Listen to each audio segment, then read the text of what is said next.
So, after an unexpected week off, it was back to League One action for the Bears, and unfortunately they came up against a tough Hunslet side and came back from South Leeds empty-handed. But we've got all the reaction from it. This is the world's greatest podcast about the Coventry Bears. This is Bears Necessities.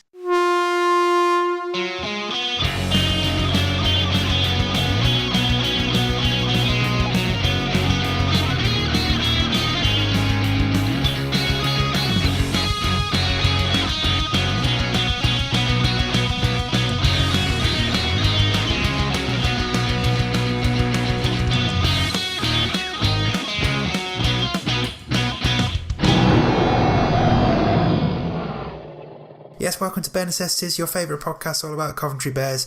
We live at covbearspodcast.com. We're at covbearspodcast on Twitter. You can find our show on YouTube, Spotify, Google Podcasts, Apple Podcasts, basically anywhere you get podcasts. And we are sponsored by York's Tim. I'm one of your hosts, Dave Musson, and joining me as always is my co-pilot, Craig Cathcart. Craig, how are you doing? Yes, good mate, good. Back from sunny Leeds, although it wasn't a very sunny day for the Bears. No, but yeah, no. It was, a bit of quite an enjoyable trip nonetheless. But we'll talk about that in a minute, I guess. Yeah, so and it feels good to be doing this again after our unexpected week off. The home game that we previewed seemingly weeks and weeks ago never materialised because of Challenge Cup issues. So it's kind of disrupted the start to the season a little bit, hasn't it? Because there's a week off last week, there's a week off next week, there's a week off after that as well, then there's potentially a month off. It's all a bit, after such a solid start, it's all a bit confused now, isn't it, really? Yeah, and I mean, we'll talk specifically about the game in a minute, but I really don't think this helps at all in the Bears' preparation for matches. It's been, they were all set for the Workington game, prepared and ready to go, and despite a disappointing result against Keighley away, very much confident of putting in a good performance at home, and then to have that taken away, and then now facing 2 away trips in a row.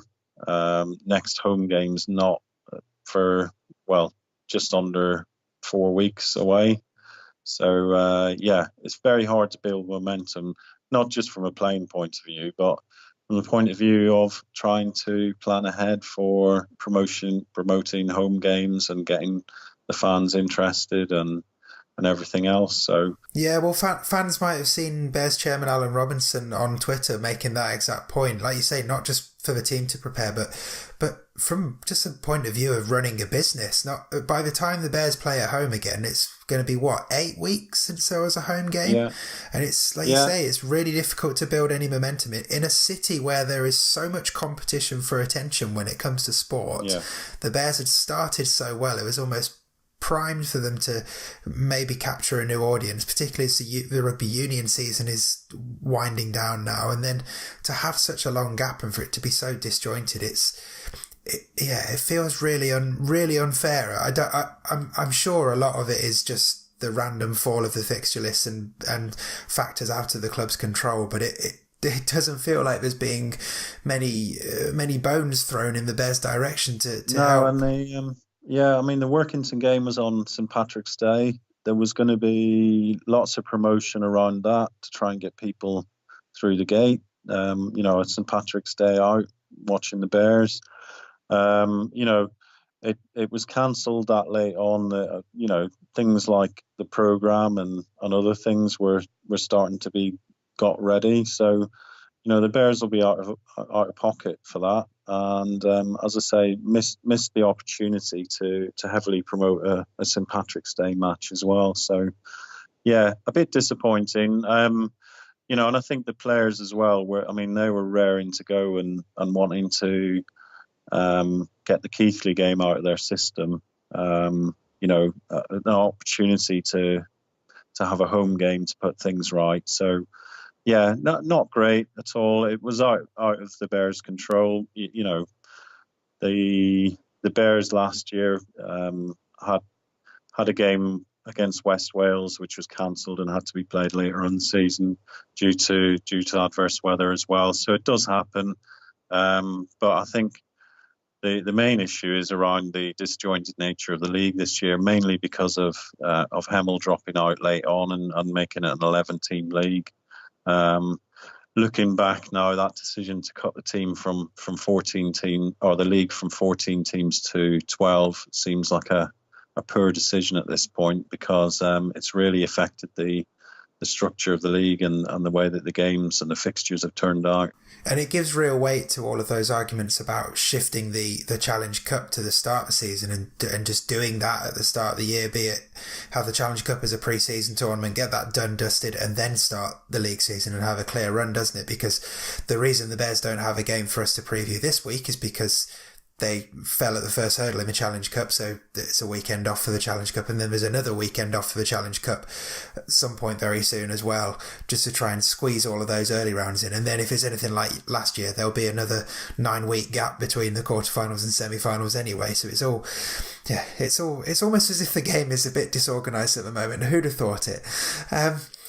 But anyway, let's get on to Sunday's game. So the Bears had that unexpected week off, which I suppose from one point of view could have been useful because they were nursing a few injuries. But as you say, they wanted to get those defeats out of their system, and they could have done with being in a better shape of match fitness, really, given that they were going up to Hunslet, who were top of the league and still the only team with a 100% record in League One, and it all kind of went wrong in the first half, really. 28-0 down at half-time, and that was pretty much the game gone. The Bears, obviously, it wasn't difficult to improve on that in the second half. They did improve on that in the second half, and they pulled the score back to 44-10 in the end.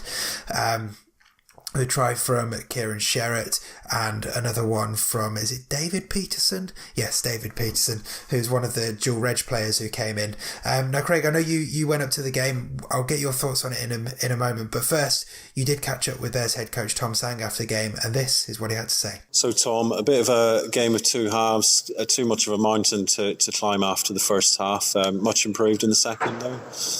Yeah, we were better in the second half, and if we'd have put that effort defensively into the first half like we did in the second, then it could have been a different game, much closer.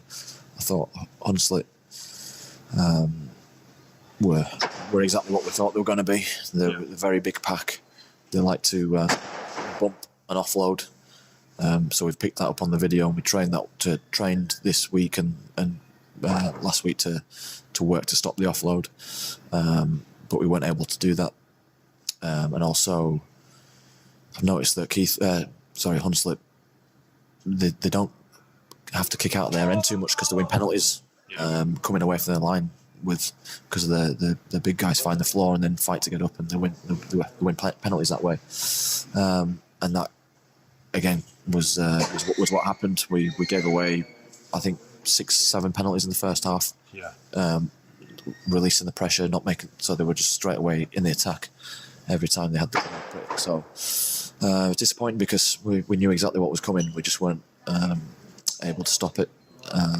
But like I said, if we would have put that effort that we showed in the second half into the first half defensively, then we would have been in a much better place. Yeah, Hunslet were very quick out of the blocks, really fired up in the first half. Do you think having the two, obviously the Workington game at home was postponed due to a Challenge Cup fixture? Do you think that having that disruption of a 2-week break made a difference? It definitely doesn't help. But I think if we take that into consideration, it lets ourselves off too easily. I don't think we turned up physically. We didn't turn up mentally prepared to do the physical work defensively in the first half. And it wasn't until we gave them a bit of a spray at half time and asked for some improvements that they brought that in the second half. And we just need to be willing to turn up to defend, regardless of whether we've had a week off, 3 weeks off. It's 50% of the game, so we need to be able to do it better than what we're doing right now. And I mean, for me, there was despite the result, there was some good performances in the Bears lineup. Did anyone stand out for you today? Yeah, I thought Nathan Conroy was very good. I thought he was certainly in attack, he was our best player. I thought we really missed Nick Newman. So everything had to go through Nathan at 9. But then obviously that just limits what you're doing a little bit wide from the ruck. So that's why we didn't really threaten with the ball too much wider than sort of that tight around the ruck. But I thought he was very good. I thought defensively, Kadeem Williams was again one of our better players defensively, if not probably the best player in the park defensively, and was as a threat. We did have a bit of disruption just before the game where we had to pull Elliott out of the lineup. So we shuffled things around with Cam Pearce-Paul moving to fullback and Hayden going into the centres. I thought Cam actually had a decent game at fullback. And we're looking training whether that's something that we stick with. It's just disappointing with the way that we played that first 40 minutes. But we know very clearly what we need to improve, and we just need to put the hard work in to make it happen.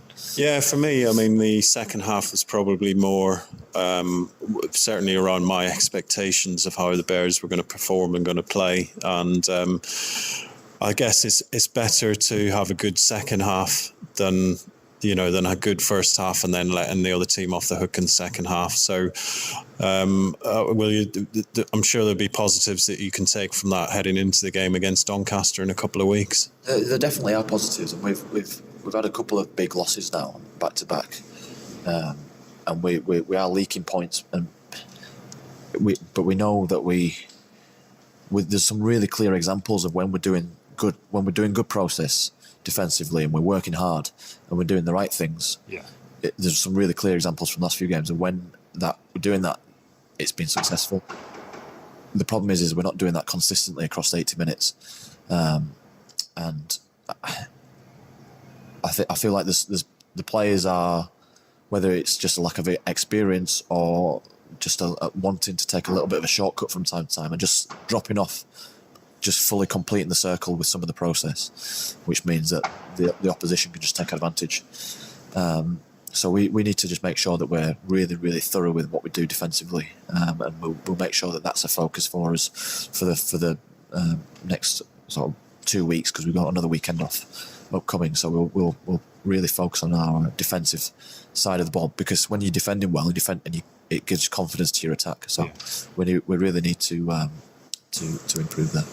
And is there anything specifically that you'll be doing in preparation for the Doncaster away game? Obviously, you ran them really close in the Challenge Cup, put in a decent performance that day. They just stretched away at the end. Do you think it'll be a different game this time? Well, they'll probably have their dual reg players from Hull in the lineup, which will improve them a little bit. But we just need to concentrate on ourselves at this moment in time, and just really look to be a bit better, a lot better prepared to start games the way that we mean to go on, and then go on with it at that point. So, as we always do, we're not going to make any knee-jerk reactions to anything, but we do need to see some improvements. Yeah. Well, we'll look forward to that game. I'm certainly confident, based on what I've seen here in the second half, that the lads will be well up for it, and let's hope we get a good result. Yeah, great. I mean, we will go into every game, and this Doncaster game no differently, knowing that we're capable of winning, and that's what we'll be going there to do. So we've now got 2 weeks to prepare for that, so we'll make sure that we're doing it as best we can. Cheers, Tom. Thank you. Cheers, mate. So huge thanks to Tom Tsang for taking the time to join us on the podcast as always. So Craig, you travelled up to Hunslet with the team and a few fans. From what I could gather from following it online and from chatting to you afterwards, that first half was just killer for the Bears. 28-0 down at half time away to the team top of the league. That you're not going to come back from that, are you? No, I mean, I think at the time I was watching it, I was very disappointed. Watching that first half performance, I was, quite disheartened. But actually, on reflection, probably the first thing I would say is that Hunslet genuinely are a very, very good team, and they're top of the league for a reason, because at the moment they're showing that they're the best team in the league. Whether it remains that way throughout the season, who knows? But certainly defensively, they were the best team that the Bears have played this year. They were excellent, really talking really enthusiastic, organised. I mean, they stopped the Bears. Despite the look of the score line, the Bears really were close to the Hunslet line. Probably at least, if you look at years gone by, sometimes Bears went away and barely got near the opposition's try line at times. The Bears were very close to scoring on numerous occasions and just couldn't get it over the line through, either through mainly through organisation of the Hunslet defence and not managing to get it over. I mean, they were held up quite a few times, lost possession going over the line, held just short several times as well. So they were really good. As I said, they will push plenty of teams all the way. And I mean, they've already showed they've beaten Doncaster away.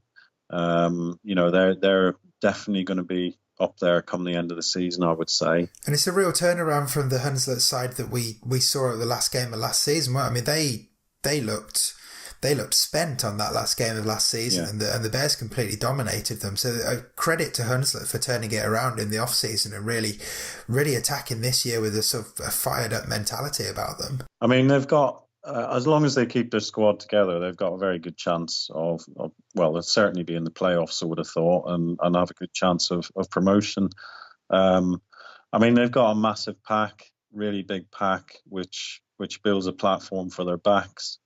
In all honesty, I don't think there was a huge amount between the two teams, but certainly the Hunslet pack had the edge, and then the Hunslet backs were able to utilise that. Their half-backs caused a lot of problems for the Bears. They ran the ball in the last tackle quite a few times, which is obviously a bit, a tactic that they were going to employ. They managed to get quite a few offloads as well, which the Bears, to be honest, probably left it a little bit too easy for them in the first half. Second half, I'm assuming after a bit of a rollicking from Tom, the Bears defensively certainly improved a lot and were wrapping up Hunslet players and stopping them from getting the offload. But yeah, I mean, the other thing as well to say is that the Bears had an absolute nightmare before the game in terms of preparation. Elliot Hall was ruled out late, quite close to kick-off. Peter Ryan pulled up in the warm-up and couldn't play. So there was a very late reshuffle. I mean, this was on top of Nick Newman being out for his one-game suspension. Ollie Purslow and Ben Gray both been out injured, and they've been important players early on this season for the Bears. Others like Dante Morley-Samuels are unavailable. So it meant like a late reshuffle. Well, I was going to say it was quite an unfamiliar looking team for the first time this season, really, and a couple of extra names in there. And I'm sure you wanted to talk about the dual reg guys coming in from the York City Knights. But yeah, I guess that's going to play into it as well. That lack of cohesion in terms of preparation with the disruption of the last game, and then the backlog of injuries, the unavailability of other players, new players coming in who undoubtedly will have done a good job, but they're still new guys getting settled into a team. I guess it sounds like we're making excuses, but they are legitimate reasons why the Bears probably struggled on Sunday, aren't they? Yeah, and the thing is, you play against an experienced team, and they'll take advantage of that. They'll have been prepared. They'll have put their game plan into action about how they were going to approach the game. And if they see a late reshuffle, they'll think there's a few areas of the pitch here that we can target. There's a few players maybe playing in slightly unfamiliar positions, and we'll utilise that. I mean, I have to say, all the players that played out of position did well. But Cam Pearce-Ball played fullback. He's not a natural fullback, or he doesn't normally play there. He did really well. Hayden Freeman moved into the centre, and we've seen him there once or twice before, but ultimately Hayden's best position is on the wing. And Hunslet definitely took advantage of sort of the shuffle and made the most of it, particularly in the first half. And really were quite dominant. The Bears were probably unlucky not to get on the score sheet in the first half, but equally Hunslet might have had a couple more. But yeah, the second half was a lot better. It was only 16-10 in the second half, which was probably more representative, I think, of where the ability of both the teams. I genuinely don't think the Bears are far off teams like Hunslet in terms of ability. The experience is probably a difference, isn't it? And I think the fact that Hunslet will have had players who've been training together probably for a number of years, some of them, they know each other's game inside out, and that game makes a massive difference. But there really is not much between the two teams. But yeah, Hunslet, as I said, were very impressive. In terms of Bears performances, there was actually some very good performances amongst it. Kadeem Williams looks like he is going to be an absolutely class player for the Bears. He's already shown plenty of glimpses of that in the home games we've seen, isn't he? So yeah, he was superb defensively.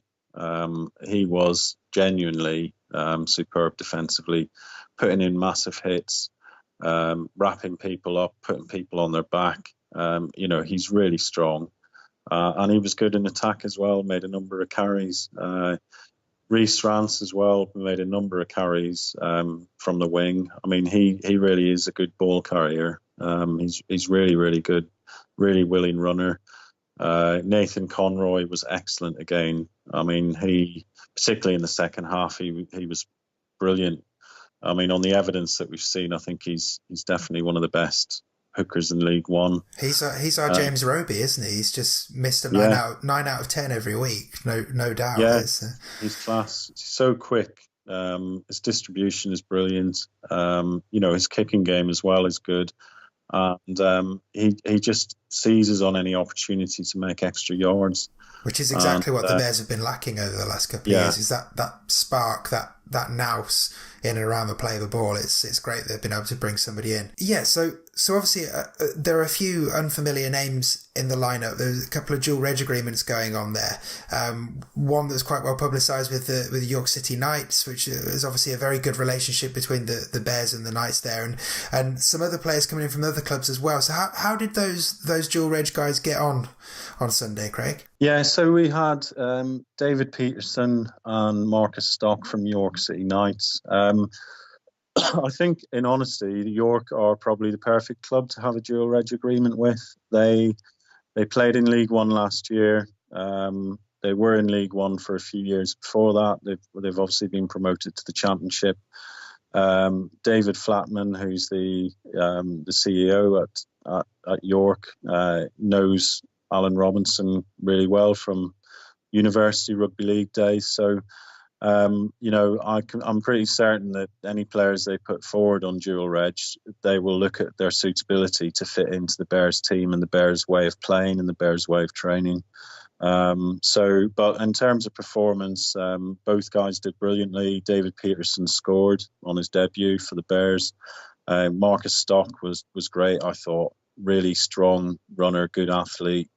Put his body on the line, made plenty of yards whenever he came on. And David Peterson was the same. Both guys really made a difference in the Bears lineup and really didn't look out of place.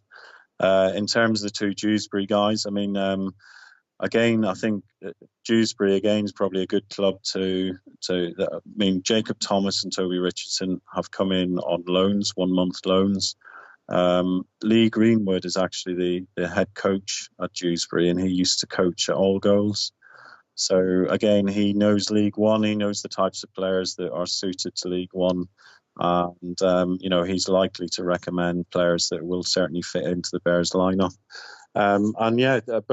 Both of them, Toby Richardson, really willing runner. Again, did very well. Jacob Thomas had a really hard first half because he was getting closed down very quickly. Hunslet line speed was really quick, and they were closing him down and making things difficult for him. But he really grew into the game and put in a really good second half. So he's an Aussie halfback. He's, again, similar to the Aussie guys we have. He's still learning the ropes and adjusting to playing in England and the physicality and everything else that comes with League One football. So I guess at this point it's worth taking stock of where the Bears are in the season, because this is the third episode in a row where we're unfortunately talking about a Bears defeat and quite a heavy Bears defeat for certainly the two league games that have happened recently. But we've got to take it in context. 4 league matches in, the Bears have won 2 of those games, and I think at the start of the season, if we'd have sat down and looked at the fixture list, West Wales at home, we'd have hoped the Bears would have won that, and they did. But then to still have one win from games against Newcastle, who lots of people were tipping to go up and who had spent big, Keith Lee, who a bit of an unknown quantity really, given the season they had, and then a refired, a Hunslet with a sort of renewed purpose. In the grand scheme of things, for the Bears to be 2 and 2 from those 4 games, that's not a bad start, really, is it? We've got to bear that in mind. We've always got to take that in context. This is still a young team. This is still a developing team. And it's 4 points more than we had in the bag of this time last season. I think it certainly it felt like it took a bit longer to get a league win under the belt last year. So I think it was like 10 games last year before the Bears got a league win. But they beat Hemel fairly early on, didn't they? And then then it was a very long run until they got another one, I think. But it still feels like they've made great strides from last year, and it's just. Yeah, it's always worth. You and I, Craig, as we've been doing this podcast, we've become masters of finding the positives from any kind of performance. But it has still been a positive start to the season, and I think once the season actually clicks into gear again, and there's games every week, there's a real chance for this team to do something special on the pitch, isn't there?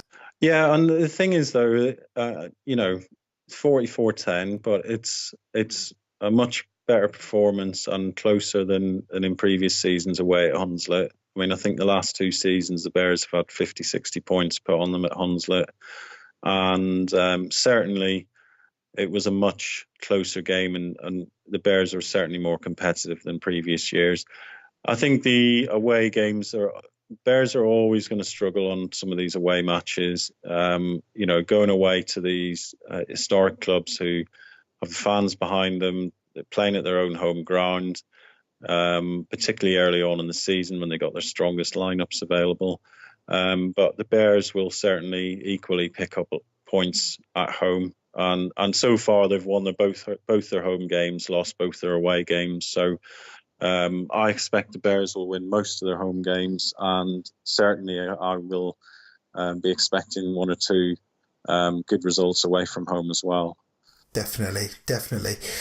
Obviously, we don't have a game to preview this weekend. There's another week off. We talked about it earlier. The Challenge Cup is back in play, so the Bears get another week off. And when they do return to League One action, it's another trip to Doncaster, which we've only just had. So, I mean, it's pointless previewing that game at the point where we're recording, like a week and a half out from that game. We know Doncaster away is going to be a tough match. It always is. It'll be a good trip as well because it's a nice stadium, but it's going to be a tricky one for the Bears to get back on track with. But where better place to start than by going and laying a marker against a bigger side? I was thinking, Craig. I was thinking. I'm stealing your credit there. You came in with the idea of actually rounding off the show this week with a slightly different view and actually talking about a couple of the teams that the Bears might be making trips to in a few years in League One. So Doncaster is next on the bus destination this season, but future years, New York, Ottawa, who knows? I mean, it's always interesting in League One, isn't it? There's always talk about different teams coming in, but the League One has proved that it has shown that it can cope with a transatlantic team, with the Wolfpack coming through it. I mean, a trip to New York and trip to Canada would be all right, wouldn't it? Yeah, absolutely. I mean, I think We missed out on the Toronto trip, and the year before that, Toulouse were in League One, so right, we missed out on a trip to France as well. So, yeah, certainly a trip to Ottawa or a trip to New York, for me anyway, is a very exciting prospect. I know that my view is not necessarily shared by everyone in the rugby league, based on some of the reactions from fans and teams previously having to travel to Toronto, but. For me, that's a dream, isn't it? To go away and watch your team playing in another country is just fantastic. I mean, we're fans of an expansion team, and I think there are probably details still to be worked out on both these bids. From what I gather, they're due to they want to enter both teams, Ottawa Stags, who supposedly technically are a relocation of Hemel Stags. Not quite sure how that works out, but well, I mean, they played in they were based in Dewsbury last year and Sheffield the year before, so yeah, why not? Yeah, so apparently Eric Perez, who was one of the founders of the Wolf Pack and behind the idea of starting the Wolf Pack, has bought a license or a license to the name, supposedly Hemel Stags League One place. And is looking to start a club in Ottawa, and they're going to be called Ottawa Stags. I'm not sure the exact geography, but I don't think Ottawa's that far from Toronto, so it kind of makes sense to have a club reasonably close to Toronto. Maybe in future years having a bit of a rivalry between the two. Logistically, it works probably better for the clubs over here in England, because potentially you could set up both away games over the period, following on from each other a week apart, and also both teams, while there's likely to be a rivalry between Ottawa and the Wolfpack, both teams could share resources in terms of academies and all the rest. So yeah, certainly very promising. I mean, out of the two bids, supposedly the New York bid, there is more money involved in terms of the backing financially, but in terms of experience of doing it and setting a team up and knowing what's involved, Eric Perez, he knows what he's doing. And I guess New York is the glamorous one, isn't it? Are those two names? And I mean, we think, being fans of a team in Coventry, we think there's a lot of competition for eyes when it comes to sport in Coventry.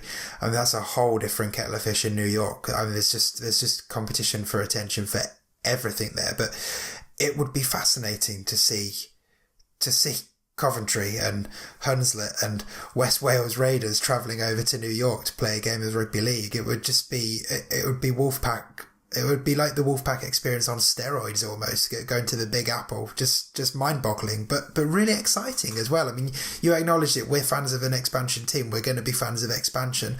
There are going to be plenty of people who are fans of the game who will not want this to happen. But it just seems too exciting not to give it a try from my point of view. If the money's there and the structure's there and logistically it can work, then there is absolutely no reason for me not to try it. If the RFL and the clubs don't go for it now and it doesn't happen, then it'll be seen as a massive missed opportunity, because believe me, if it doesn't happen with rugby league, rugby union or potentially other sports will get involved. There's a massive opportunity here. If you think about I think the Sky TV contract runs out in 2021. Think about the amount of potential extra money having a team in New York, a team in Toronto, team in, and the teams, potentially two teams in the south of France. That for sponsors and anyone wanting to invest, that's a big deal for them. If you have a league where predominantly all the teams are northern based, and I don't mean this in any way disrespectfully, some of them are not massive teams. Don't bring, in terms of exposure to the sport internationally, don't bring an awful lot. And as I said, I don't mean that disrespectfully. I think there's room for everyone. as they say, if the cake gets bigger, then everyone else gets a bigger chunk, don't they? So I would love to see a team from New York, and I would love to see another Canadian team, because while things stand at the moment, Wolfpack have been a massive success, I think, in terms of making things work. But it's taken a huge amount of money to sustain the Wolfpack, and I think having 3 teams on the other side of the Atlantic will make it more viable in the longer term. Yeah, and it's the sport it's such a critical point for the sport now, and even looking at it in crude terms of thinking of the sport as a business rather than a sport, the worst thing you can do is just carry on with what you've always done before, because you're never pushing boundaries there. You're never gonna.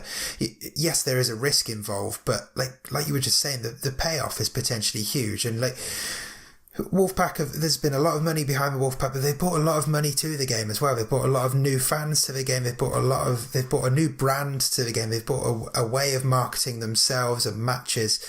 And we have to bear in mind the Wolfpack are only 3 years old, and you look at the passionate support they've generated and the stories that they've generated. Yeah, just so. I mean, we've had brief interactions with people involved in the Wolfpack in the short history that we've been doing the podcast, and the club got on very well with the Bears, got on very well with the Wolfpack as well, and only positive things to say. And that's another reason I'm really excited about these teams is, that if/when New York and Ottawa get in, and maybe even further down the line Red Star Belgrade and whatever, that Alan will be making contacts with those guys and telling them the Coventry story and making friends from the start. And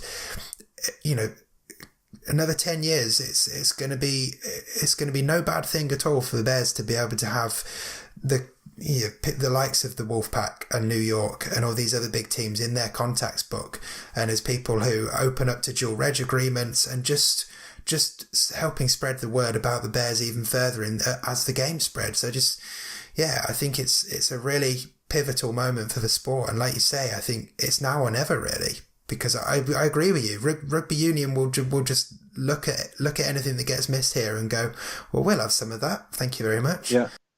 And the silly thing is, there's so much negativity about, I suppose, all the massive amounts of travelling for a transatlantic league.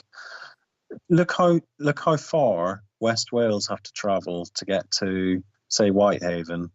I mean, that's a 9-10 hour journey for them on a coach. A flight to New York, what's that? 7 hours to get there. Well, you went on the coach to Keighley from Coventry a couple of weeks ago. I mean, that's like travelling to Narnia, isn't it? Really? Yeah, I mean that was 4 hours on a coach. So the transatlantic travelling arrangements really are not that bad, and as long as the clubs themselves don't have to put their hands in their pockets to pay to get there. And the arrangement that the Wolfpack have, where they pay for all the away teams to come, as long as that arrangement stays, then there's no reason not to do it. The other thing to say as well, I mean, since Wolfpack have been in operation, there's again talk about they don't bring any away fans and so on. But pretty much every time a team plays the Wolfpack, the crowd numbers swell. The home gate gets bigger. Can you imagine?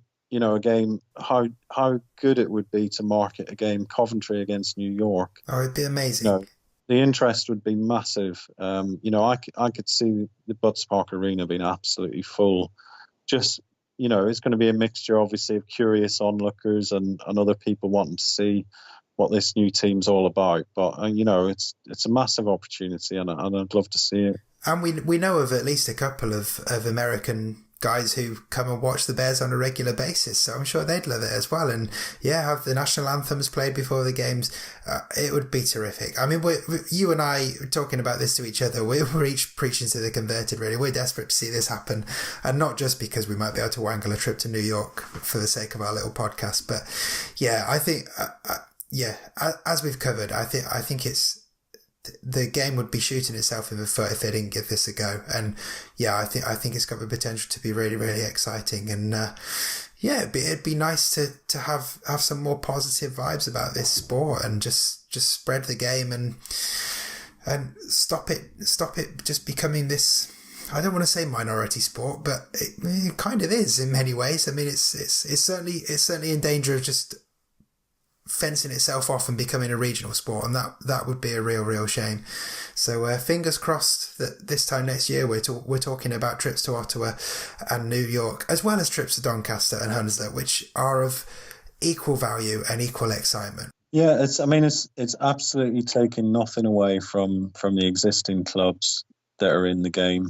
They will, they have those clubs have their history.